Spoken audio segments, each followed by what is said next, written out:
20 লাখ টাকার পেঁপে গাছ কেটে সাবার পথে বসলেন কৃষক। জানাবো ভারত থেকে কোথায় যাচ্ছেন শেখ হাসিনা।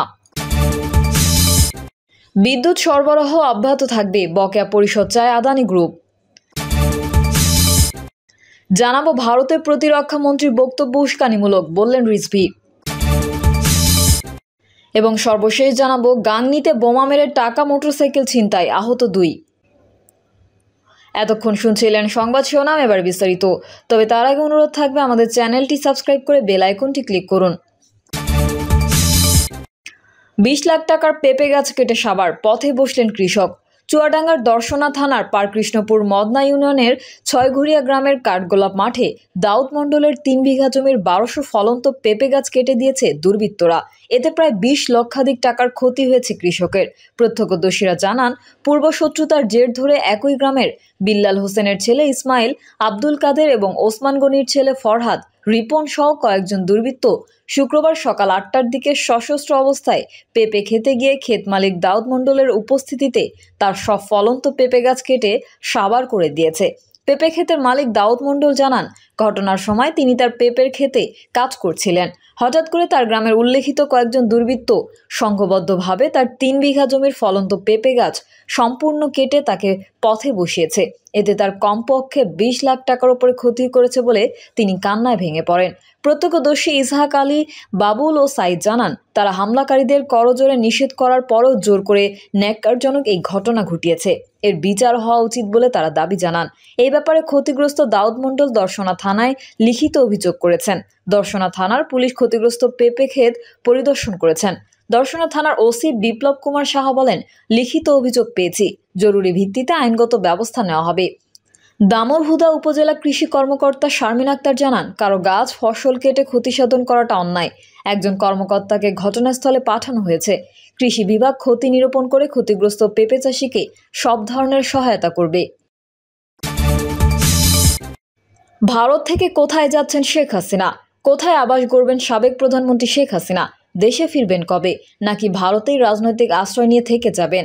শেখ হাসিনাকে নিয়ে ঘুরে ফিরেই সামনে আসছে এসব প্রশ্ন। এর আগে গুঞ্জন ছড়ায় ইউরোপের বিভিন্ন দেশের রাজনৈতিক আশ্রয় চেয়ে ব্যর্থ হয়েছেন তিনি। শেখ হাসিনা এখনও অন্তত 4টি দেশে যাওয়ার চেষ্টা করছেন।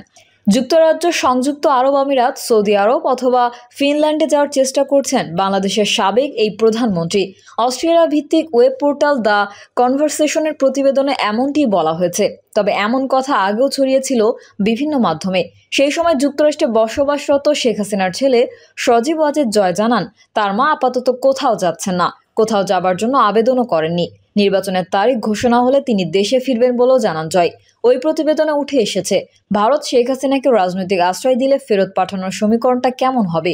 প্রতিবেদনে বলা হয়, ভারত যদি শেখ হাসিনাকে রাজনৈতিক আশ্রয় প্রার্থীর মর্যাদা দেয়, তবে সেই ক্ষেত্রে হাসিনাকে ফেরানো কঠিন হবে। তার কারণ, কোনো রাজনৈতিক আশ্রয় প্রার্থীকে ফিরিয়ে দেওয়ার জন্য ভারতের কাছে বাধ্যবাধকতা থাকবে না। তবে ঢাকা দিল্লির মধ্যকার নতুন সম্পর্ক জোরদার করতে হাসিনা ইস্যু ভারতের জন্য অস্বস্তির হয়ে দাঁড়িয়েছে। এদিকে ভারতে শেখ হাসিনার অবস্থান নিয়ে নাখোশ বিএনপি, জামায়াত ইসলামী সহ শীর্ষ পর্যায়ের রাজনৈতিক দলগুলো। শুধু তাই নয়, বৈষম্য বিরোধী ছাত্র আন্দোলনের শীর্ষ নেতারাও হাসিনাকে বিচারের কাঠগড়ায় দাঁড় করানোর কথা বলছেন। এখন পর্যন্ত শেখ হাসিনার বিরুদ্ধে শতাধিক মামলা দায়ের হয়েছে। একই সঙ্গে গণহত্যার অভিযোগের তদন্ত চলছে আন্তর্জাতিক অপরাধ ট্রাইব্যুনালে।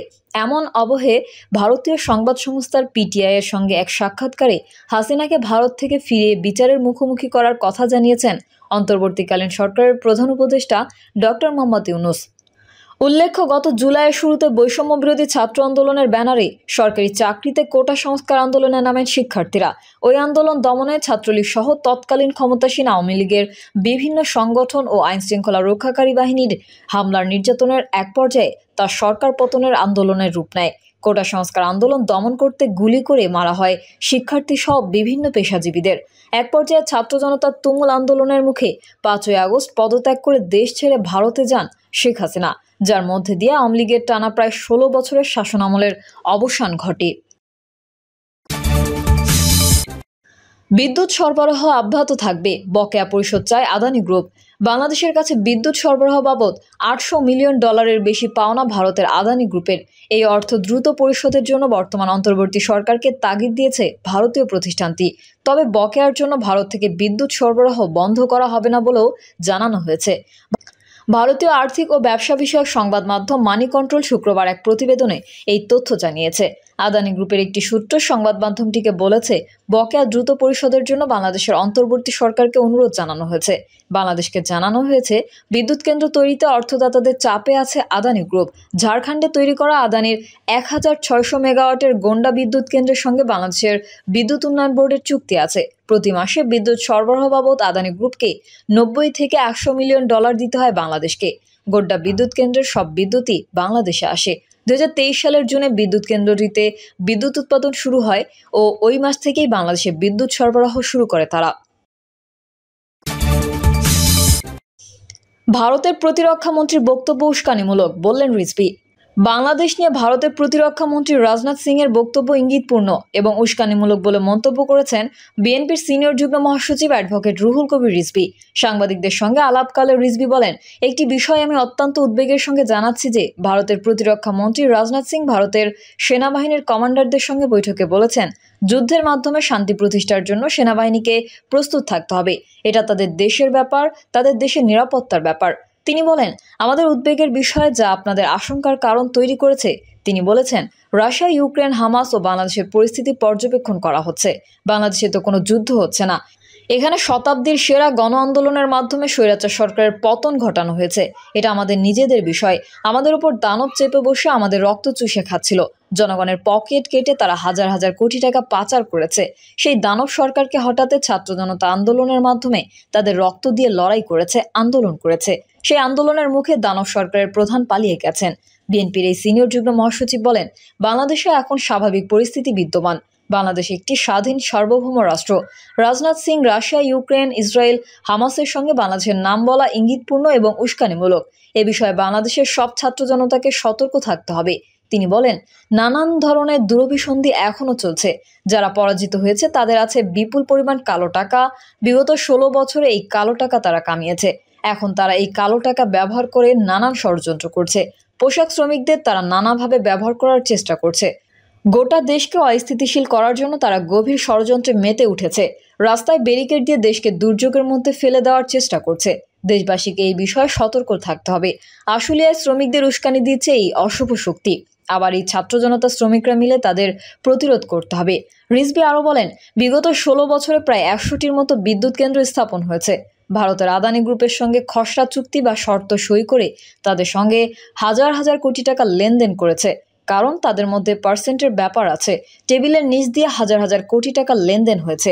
কোনো প্রকার শর্ত না দেখেই তারা চুক্তি করেছে। গাংনীতে বোমা মেরে মোটরসাইকেল ছিনতাই, আহত 2। মেহেরপুরের গাংনীতে বোমা হামলা ও ধারালো অস্ত্র দিয়ে কুপিয়ে ওষুধ কোম্পানির 2 বিক্রয় প্রতিনিধির কাছ থেকে নগদ টাকা ও মোটরসাইকেল ছিনতাই করেছে দুর্বৃত্তরা। শুক্রবার রাত 8:30টার দিকে এই দুর্ঘটনা ঘটে। প্রিয় দর্শক, এই ছিল এখনকার সর্বশেষ সংবাদ। আপডেট সংবাদ পেতে চ্যানেলটি সাবস্ক্রাইব করে বেল আইকনটি ক্লিক করুন। কমেন্টে আপনার মতামত জানিয়ে আমাদের সাথেই থাকুন। ধন্যবাদ সবাইকে। আল্লাহ হাফেজ।